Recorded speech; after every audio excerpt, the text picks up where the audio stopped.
Hello grade 3s and welcome to today's geography lesson where we will be learning a little bit about maps, a little bit about Australia and a little bit about the world. So, what is a map? A map is a representation of a whole or a part of an area. Somebody who makes a map is called a cartographer. There are many different types of map that represent many different specific things. They can show cities, natural resources, roads, climates, mountains, deserts, whatever it is the cartographer wants to represent. So, what if you were a cartographer and you were making a map of Australia? What would you need to know to include in your map? Here we have a map of Australia that shows the natural and man-made resources of Australia. This map shows the 8 continents of the world. Over here we have Northern America, South America, Africa, Europe, Asia, Antarctica, and our continent of Australia, which includes not only Australia but also New Zealand and Papua New Guinea. So if you were making a map of Australia, you would definitely need to know that Australia is divided into 8 states and territories, each having their own capital city.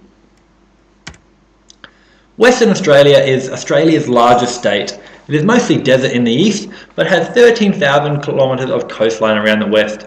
The capital city of Western Australia is Perth and is the 4th most populous city in the country. South of WA is the world famous Pink Lake Hillier, lying off the coast of Esperance. South Australia is in the southern central part of the country. It is mostly desert in the north, up here, but has some beautiful coastline along the south. The capital city of South Australia is Adelaide. Not far away from Adelaide are the mountain ranges known as the Flinders Ranges, which are very beautiful and I would definitely want to include on my map. The Northern Territory is very hot. It is mostly desert and it is hot due to its proximity to the equator. Darwin is the capital city of the Northern Territory.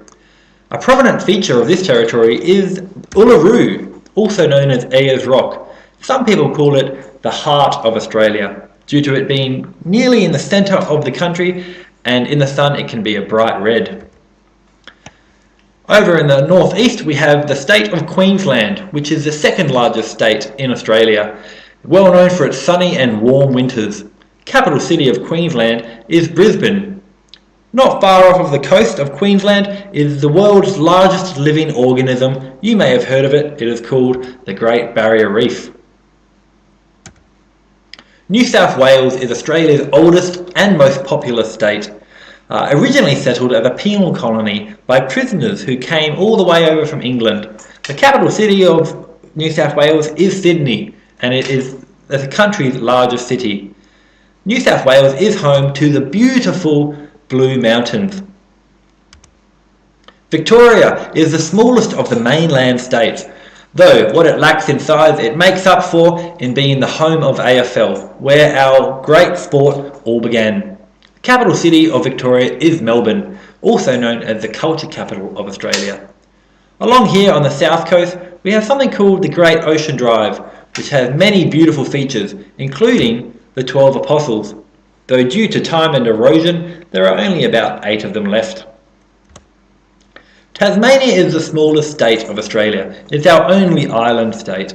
The capital city is Hobart, and similar to Sydney, it began as a penal colony by prisoners. Tasmania is home to the beautiful Russell Falls. Next and final, we have the Australian Capital Territory. It is Australia's centre of government. The capital city of this territory is Canberra, which is also the capital city of Australia. There are many important buildings here, including Parliament House, where many great decisions are made to help run our country. So there you have it. There's the states and territories of Australia and a few features. But you might want to include other things, such as deserts.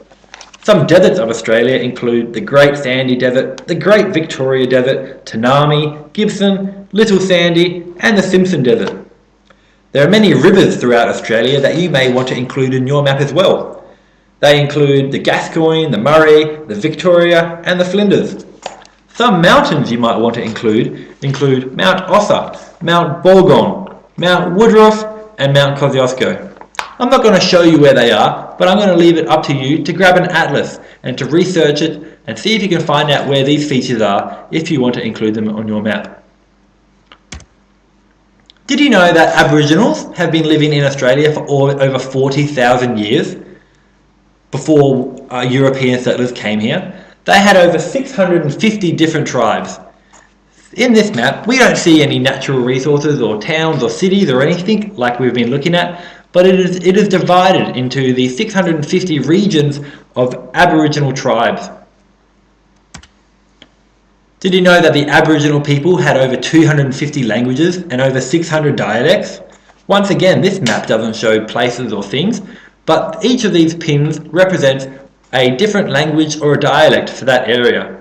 Sadly though, since European settlers came to Australia, the number of languages of Aboriginal people has come down to only about 50, and that number is getting less every year. There you have it. I dare you to take an atlas and find some features that you would want to include on your map of Australia or the world and have fun. Thank you very much and have a good day. I will see you next time.